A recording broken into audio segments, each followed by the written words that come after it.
로 하지 말고 빨간색 없지? 레드로 하겠습니다. 네, 레드로.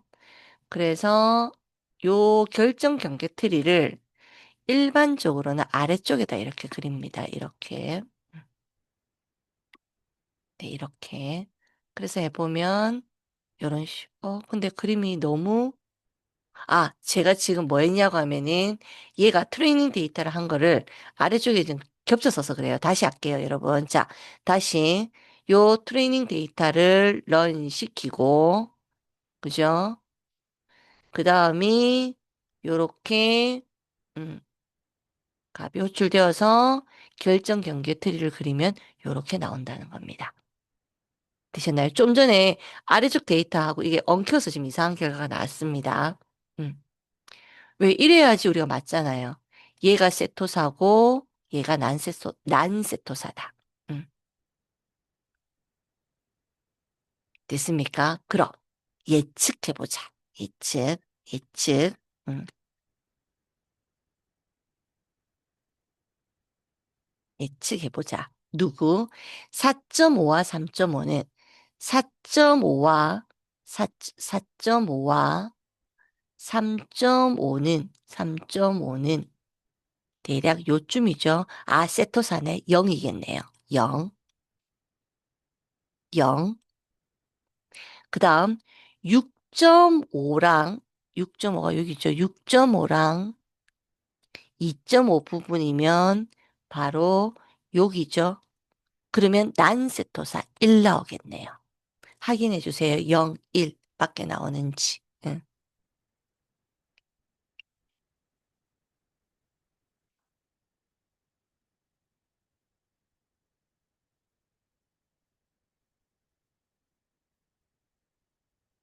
됐나요? 그러면 자 돌릴게요. 예측, 예측. 자, 0, 1 나오죠. 나오죠. 자, 그리고요. 자, 뭐라고? 그러지 말고, X2, Y2에 대해서 현재 요 CLF 데이터를 적용하면 어느 정도의 스코어가 나오느냐 확인했습니다. 99%. 음.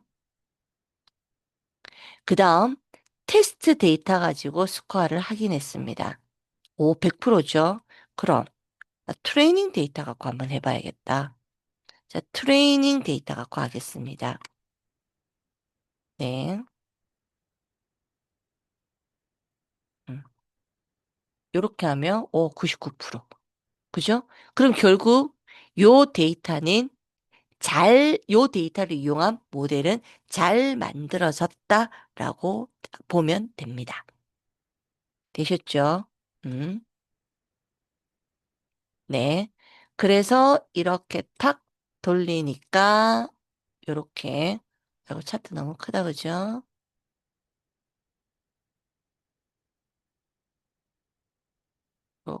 이렇게 음, 해지는 결론의 값을 볼 수가 있다. 지금 이 데이터는 테스트 데이터 갖고 있습니다, 여러분.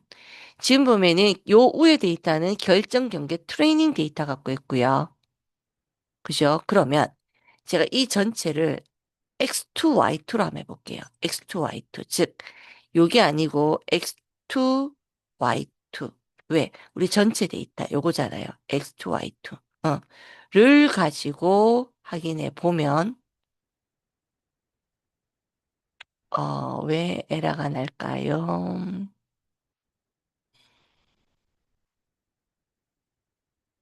음, 아, 우리 잠시만요. X2, Y2 데이터를 갖고 하는데 왜 에러가 날까? 에러 날 이유가 원본이 X2, Y2라서 에러 날 이유가 없는데 봅시다. 다시.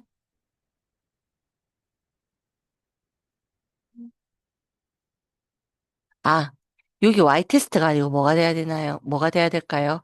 Y2가 돼야겠죠. 네, 요렇게요. 네. 복붙하면 이런 현상이 일어납니다. 되셨나요? 그래서 전체적인 데이터를 볼 때는 요렇게 된다. 어. 그러면 세토사 요 데이터를 봤을 때 세토사 하나 정도는 5, 그죠?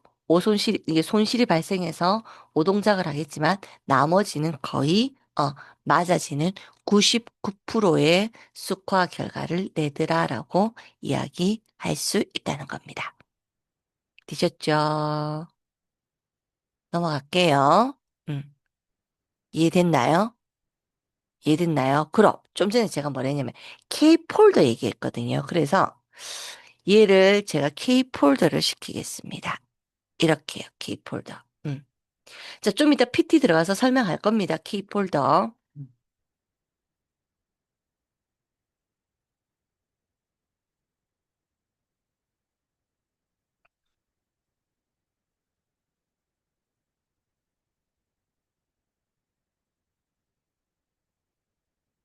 자, 우리 좀 전에 선언한 이 CLF를 기점으로,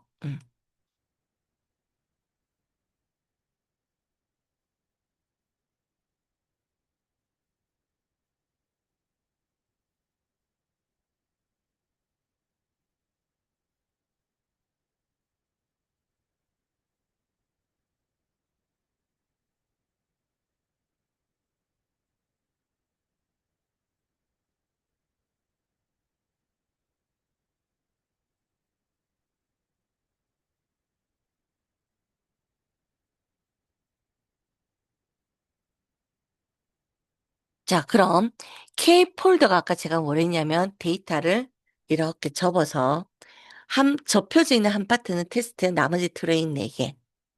두 번째가 테스트, 나머지 트레인. 세 번째가 테스트, 나머지 트레인. 네 번째가 테스트, 나머지 트레인. 이런 식으로 동일 데이터를 가지고 5등분을 나누어서 모두가 트레이닝이 되고 모두가 테스트가 될 수 있다는 겁니다. 그래서 X2, Y2를 값을 기반으로 자, 요 CV 데이터라고 할게요. CV 데이터. 어. CV 데이터를 적용을 시킨 후, 크로스, 바, 스코어, 뭐, 신용도 K폴드를 했을 때 얼마나 더 정확한지를 보자. 돌려볼게요. 그랬더니 첫 번째 영역을 테스트 잡으면 83%, 두 번째 마지막은 100%, 그 외에는 0.96이 나온다는 겁니다. 됐나요? K폴드는 요렇게 우리가 잡아서 설명을 하는구나. 되셨죠? 음, 됐습니까? 오케이. 그러면 자, 책과 PT로 가겠습니다. 책과 PT로 가겠습니다. 음,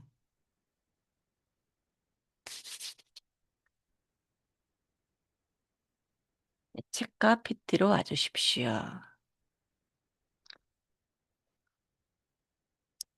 자, 책은 선형 분류라고 해서 여러분들 교과서 255페이지.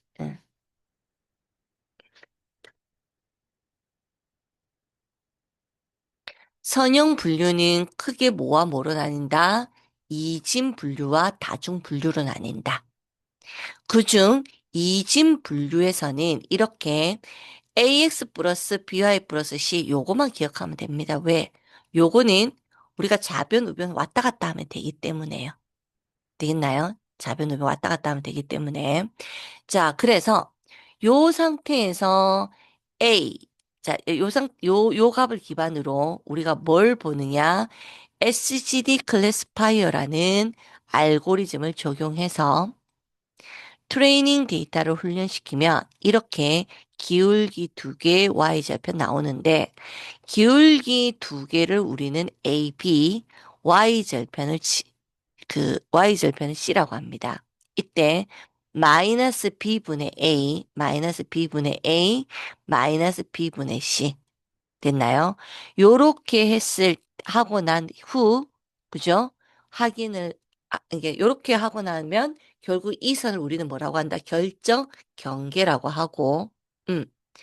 예를 들어서 요 위쪽은 암환자, 이쪽은 뭐 일반인 형태로 나누는 이 식 자체에 있는 이 선을 결정 경계선 또는 결정 경계값 이렇게 얘기를 한다라는 겁니다. 되셨죠?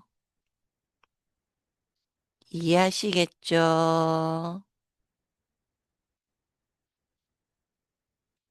됐나요? 자, 넘어가겠습니다. 자, 그러면 이런 분류에서는 정말 중요한 게 손실이 정말 중요합니다. 그런데 MSE, 즉 단순 손실인 MSE를 쓸 수가 없다는 거예요. 즉 오차 자승의 합의 곱을 쓸 수가 오차 자승 오, 오차의 예, 실제값 빼기 오차한 거에 제곱의 루트 치한 이걸 MSE라고 합니다. 얘를 사용할 수가 없습니다. 왜 안 되는지 여기서 볼게요. 자, 일단 100명에 대해서 남자, 여자를 분류했는데 4명이 오분류를 했어요. 음. 그러면 와, 상당히 잘한 겁니다, 사실은. 그런데 남자 95명에 여자 5명인데 남자는 오분류를 1명 했고 여자는 3명이나 했다는 거예요. 그럼 과연 이 조건일 때 우리는 이 데이터를 자, 요 조건일 때 과연 우리는 얘가 정확도가 여전히 0.96이라고 말할 수 있을까라는 겁니다. 있을까라는 겁니다. 결국 얘는 심각한 문제를 발생해요. 예를 들어서 남자 여자 분류 한번 해서 예를 들어서 제가 남자로 분류돼서 군에 갔다. 군에 훈련소에서 아니 여자네 하고 돌려보내면 됩니다, 사실은. 근데 병은 즉 질병을 진단할 때는 좀 많이 심각하더라는 겁니다. 질병 진단할 때는. 음, 됐죠? 그래서 이를 보완하기 위해서 뭐가 필요하다? 크로스 엔트로피라는 게 필요하다. 음. 도대체 크로스 엔트로피는 뭐냐? 크로스 엔트로피는 분류해서 손실을 계산하는 손실 함수의 이름입니다. 크로스 엔트로피. 크로스 엔트로피. 그래서 자, 교과서 갑시다. 크로스 엔트로피가 어디 있냐고 하면은 바로 265페이지.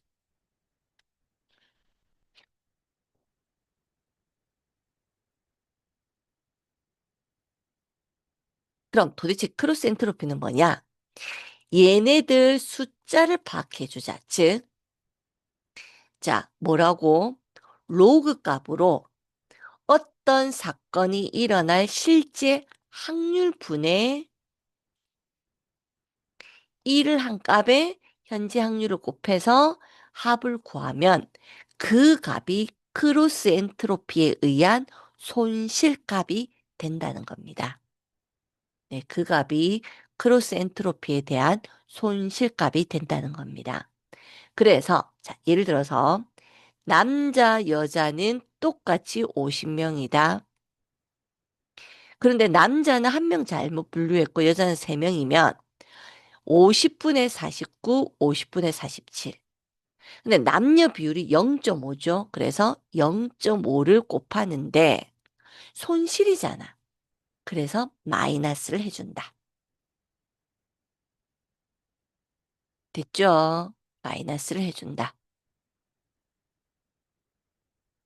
그 다음, 남자가 95명, 여자가 5명이면 마이너스 0.95, 마이너스 0.05라는 값을 고려해서 음, 손실 함수의 값을 계산해 준다. 이걸 우리는 뭐라고 한다?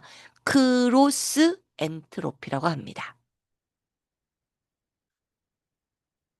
이 얘기가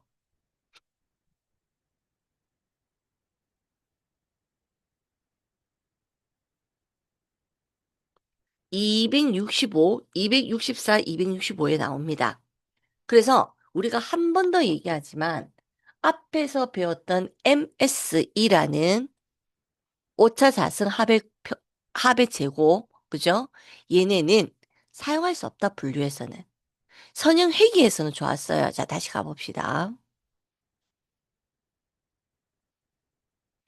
선형 회귀에서는 손실함수 값이 이렇게, 자, 실제값 빼기 예측값 제곱의 합. 음, 된다요? 요게 어디 회귀에서는 좋았어요. 그러나 누구는 분류에서는 분명히 분명히 차이가 있더라.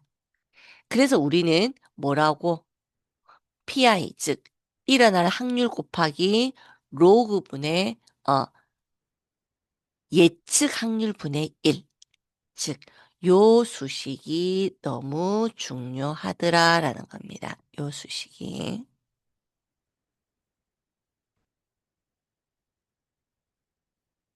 되셨나요?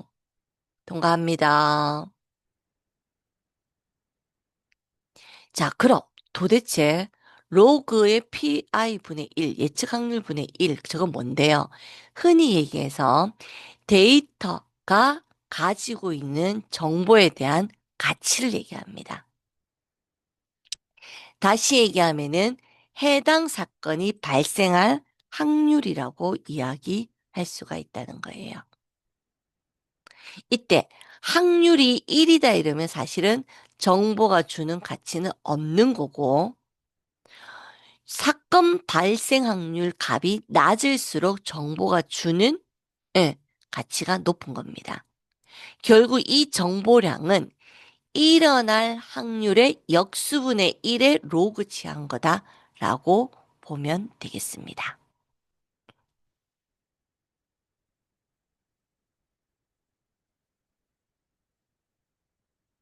됐나요?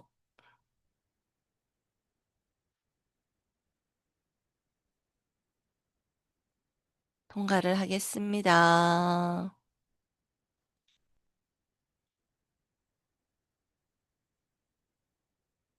되셨죠? 자, 그럼 정보량과 엔트로피는 결국 정보량의 기대치를 우리가 엔트로피라고 하고, 음, 결국은 엔트로피와 정보량의 기대치는 서로, 어, 값이 상반관계에 있다라고 볼 수가 있다는 겁니다. 됐나요? 그래서 데이터 자체가 바이너리 0, 1, 1, 0으로 되어 있을 때는 엔트로피가 0.5일 때, 즉, 요 점이 0.5거든요. 가장 높습니다. 결국은 불확실성이 가장 높을 때 엔트로피는 가장 높다라고 보면 돼요. 그래서 사실은 엔트로피 값이 제로다 이거면 제일 좋은 겁니다. 되셨나요? 그래서 요 얘기들이 여러분들 어디 264, 265, 66까지 나옵니다. 266까지, 266까지.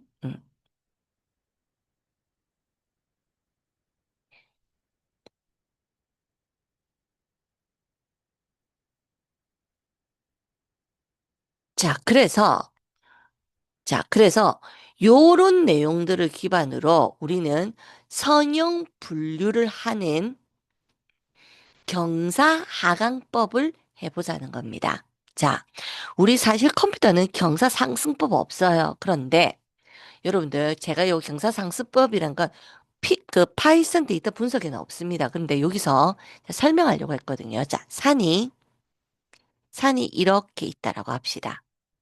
아주 껌껌한데 내가 산을 올라가는데 앞이 아무것도 안 보여요. 그러면 여러분들 보통 어떻게 하겠어요? 발로, 그죠? 발로 이렇게 앞에 갈 걸 짚어보겠죠.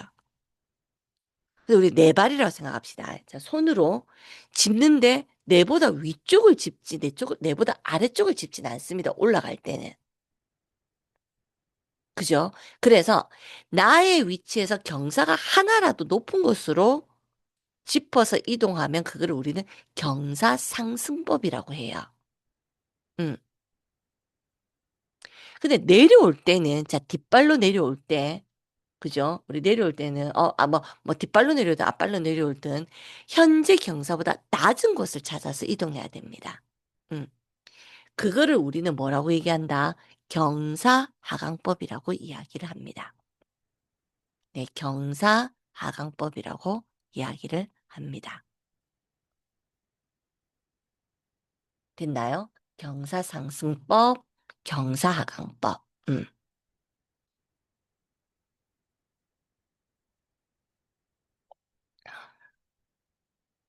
되셨죠? 경사상승법, 경사하강법. 자, 그렇다면, 자, 우리 훈련하는 방법에도 경사하강법이 있는데, 언제 경사하강법을 적용하냐면, 바로 손실 함수 구할 때.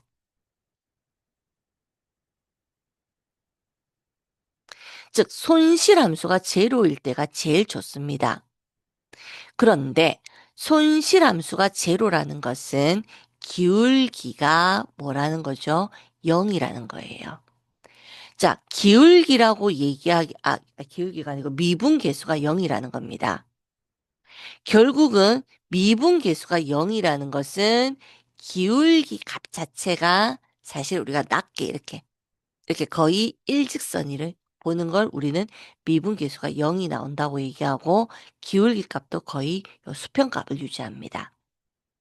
근데 미분계수가 0인 값을 찾기에는 너무 어 그리고 기울기 값으로 수평익을 찾기에는 너무 힘들더라는 거예요. 그래서 미분계수를 구하는 것보다는 뭐가 경사하강법이 쉽게 구해지더라. 됐죠?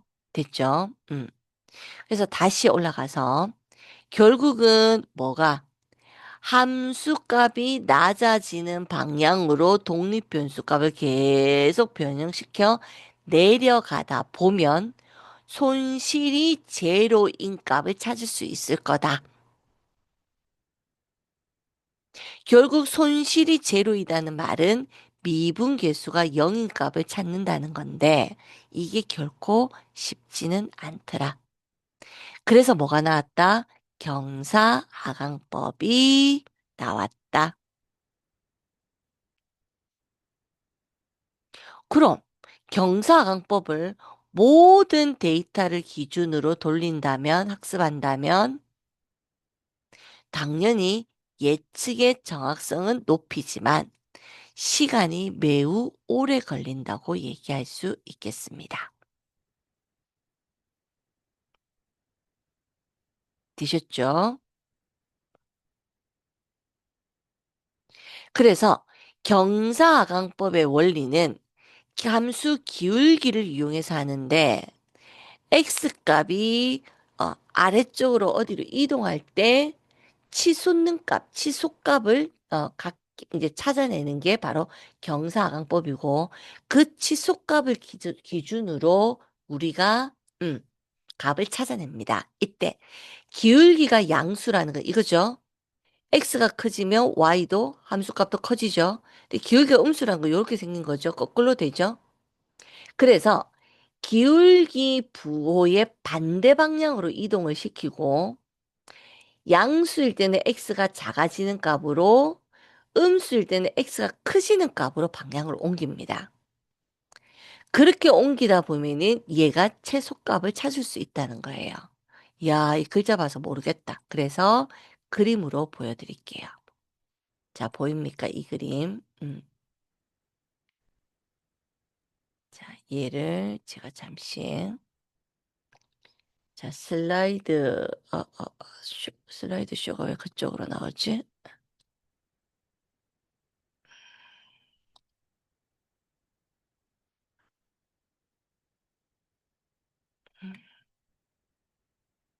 제가 제 모니터인데 번호를 모르겠네요. 2번?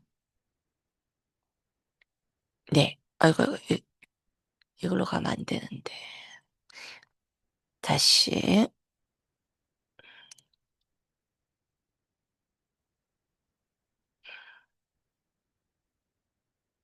자, 보면, 자, 얘는 기울기가 음수죠. 그러면 어디로? 반대 방향으로 점프하라는 거예요. 응. 그다음 얘는 기울기가 양수죠. 그죠? 그러면 얘도 마찬가지. 이번에는 반, 반대 방향으로 여기서 이게 지금 선이 잠깐만요. 여기 짚으면 사실은 요 정도 갔다가 어 양수로 했는데 최소값이 아니다 이러면 다시 이렇게 음, 이렇게 갔다가 이렇게 갔다가 그다음 이렇게 갔다가 그다음 이렇게 갔다가 이런 식으로 왔다리 갔다리 왔다리 갔다리 그러다 보면 요 기울기가 0에 가까운 값을 우리가 찾아낼 수 있을 거다. 이게 바로 뭐라고? 경사하강법이더라.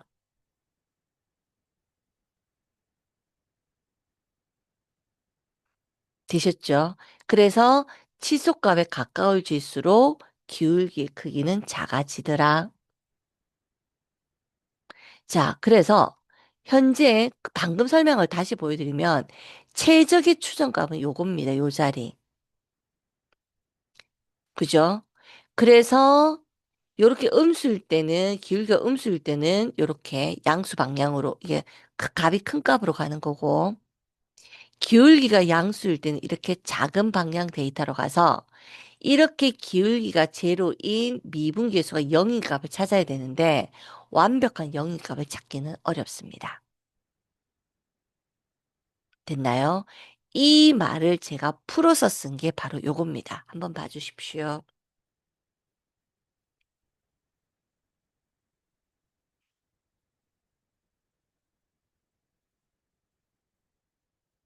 그럼 이 경사강법이 맨날 줬느냐? 자, 아닙니다. 아, 일단 경사강법 요거 누가 요 인터넷에 올려놨더니 한번 보십시오. 보이시나요? 응. 집 요거, 그죠? 응. 자, 그럼 여기 이터레이션 몇 번 했다라고? 그런데 경사강법의 단점도 있습니다. 1번. 제가 아까 요렇게 왔다 갔다 왔다 갔다 양수 음수 왔다 갔다 한 데 있죠?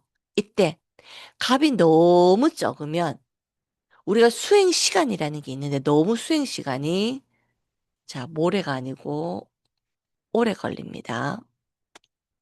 네, 오래 걸립니다. 그런데 너무 크면은 함수값이 계속 커져서 최소값을 구하기가 어려워요. 예를 들어서 이렇게 한 번, 이렇게 한 번, 이렇게 한 번, 이렇게 이러면 끝나죠? 왜? 폭은 정해져 있으니까. 그래서 뭐 크면은 함수값이 커져서 최소값을 계산하기가 어려워집니다. 근데 더 심각한 건 바로 이거예요. 음. 로컬 미니마 현상이 일어날 수 있습니다. 뭐냐니까 내가 자, 예를 들어서 지금 이제 최소값은 요거예요. 여기 요 자리예요. 근데 여기서 데이터를 시작해서 나 여기 왔어. 그죠? 그러면 얘가 지보다 밑에 있다는 요 데이터는 아래에 있다는 걸 몰라요. 운 좋게 여기서 시작했으면 되지만 여기서 시작했다 이러면 얘가 치소값이 됩니다. 즉 최소값이 돼요. 결국은 미분계수 0이 돼요. 얘도 미분계수 0이거든요. 그래서 얘는 근데 아니야. 답은 이거야. 이거. 그래서 우리는 이런 현상을 로컬 미니마 현상이라고 얘기하고, 어, 보통 경상법을 잘못 쓰면 요런 형태가 자주 나오더라는 겁니다. 되겠나요?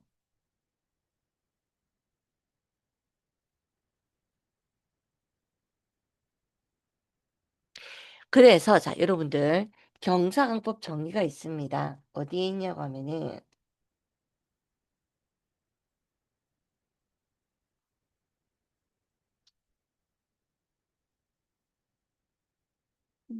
정의가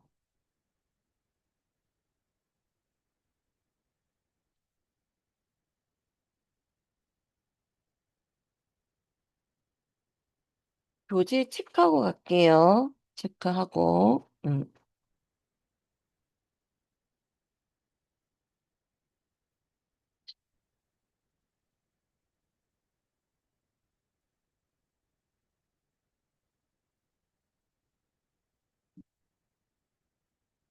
263페이지. 응.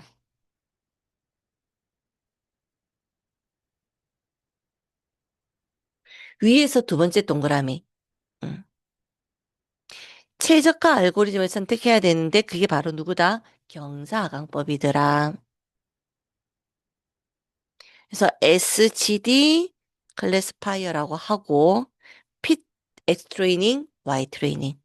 그죠? 하는데 그 이상의 설명이 없거든요. 그래서 여러분들 거기에다가 경사강법 책에다가 음, 네, 요 페이지 관련해서 메모 요 공간 남아있죠. 263페이지 하단에 메모 하나 해주시기 바랍니다. 그러면 여러분들 요거 메모하시고요.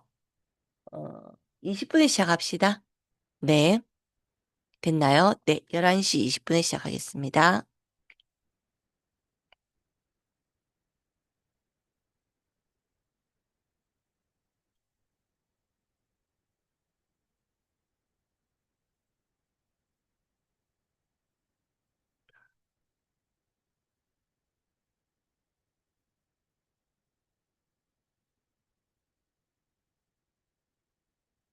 네, 좀 쉬었다 하겠습니다.